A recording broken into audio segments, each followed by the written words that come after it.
Joining me now is the editor of Conservative Review, Michelle Malkin.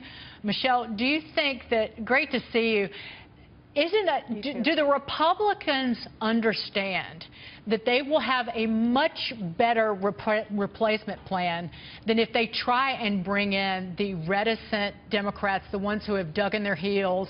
And I said earlier, Chuck Schumer's, the only thing he has to say is no, no, no, no, no, no, no. Yeah, I hope they understand that. But it's encouraging to see President Trump golfing with Rand Paul, but at the same time perplexing, because of course Rand Paul's position is essentially the same as the House Freedom Caucus, and President Trump hasn't deleted the tweet in which he was trying to marginalize politically the House Freedom Caucus itself. So I don't get it. I mean, I'm pretty honest about saying why I don't understand all the Beltway machinations here, but certainly President Trump should be offering much more of an olive branch within his own party before he goes and runs to Mr. No, no, no, no, no, as you call him. Right, because that's not going to go anywhere. And if, period. And the fact that, like the Freedom Caucus members, if they didn't like the House GOP bill, which there were problems with it, clearly, but if they don't like that, then anything that President Trump tries to work on with the Democrats across the aisle is going to be a heck of a lot more like Obamacare. Right, and of course that was the hang-up with the House Freedom Caucus members and limited government constitutional conservatives on the Hill in the first place, that not only was the Ryan plan Obamacare 2.0, but in so many fundamental ways worse, because they were fronting it as full repeal when transparently it was nothing but that, but also maintaining the ideological subsidized structures that caused premiums to skyrocket in the first place and caused so many cancellations and upheaval in the individual market where I am. And I've pointed out, and I think there are a lot of the mainstream journalists that cover this issue that have no idea what it's like to be in the individual market. So of course, when we first had this flood of cancellation notices in which the insurers were explicitly saying it's because of the cost of Obamacare that we're having to do this, so much of the liberal media and Democrats just pretended that the problem didn't exist. Michelle, I want to get, if you look in the next 6 months, investors want pro-growth policies. Investors want pro-growth changes, whether it's cutting taxes by $1 trillion in the GOP health bill, whether it is tax reform, cutting corporate taxes, which would help hiring, cutting individual taxes, even infrastructure spending, which the Democrats should hopefully love. What do you think actually can get done, given the fighting that's going on in Washington? Wow, that's $1 million question, and we'd all be higher up, certainly in government, if we could figure that out.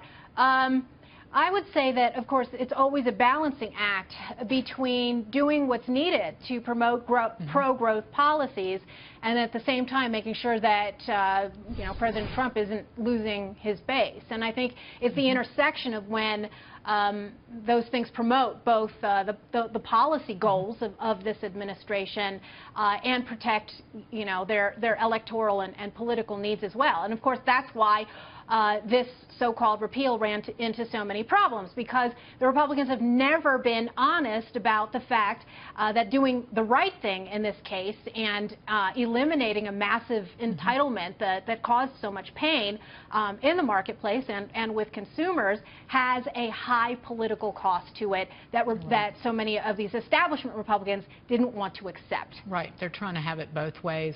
We're going to switch gears to there's a city council in Massachusetts that is set to vote on a resolution to start an impeachment investigation of President Trump over alleged conflicts of interest. The vote's slated for today. It would call for the House to start an investigation. And in fact, the city council in Berkeley, California did something similar. They voted to impeach President Trump. Yeah. Is this insanity? It is insanity. Actually, there's a very useful term for this kind of symbolic, ideological resistance. It's called virtue signaling, and I think this is probably the emptiest virtue signal that these local elected officials could engage in, and probably the first time that any of these people have uttered the word emoluments. Which is, of course, the lawless part of it, right? You know, I think that local taxpayers are going to want to start draining their own swamps in their own backyards when they realize that these public officials are engaging in this and spending their tax dollars and their money and time and energy on these kind of symbolic, empty, virtue signaling gestures instead of taking care of business at home. Virtue signaling, I love it. I feel that, I mean, this is partisan, but I feel that way living in New York City, is that they are, Right. You know, they're worried, literally the city is worried about the words that you use to describe an individual rather than the actual safety of the individuals who live in this city. It's just completely misplaced management and politics. Yeah. Yeah, that's right. And of course, the resistance to the Trump agenda costs people in these local localities. Of course, for example, take a look at the travel restrictions and the ban that has the left up in arms. In many of these very local cities, and in Massachusetts in particular, the refugee resettlement racket, which flourished under the Obama administration, was diverting resources to people in these cities, whether it was welfare, education, or health. And in fact, there are Democratic mayors who were complaining about that and talking about the need to take care of their own first. Thank you. There you go. It was great to see you, Michelle, as always. You Virtue too. signaling. I need to take a course in that because I don't get it at all. Michelle, great to see you. Come back soon. You too, Dagan.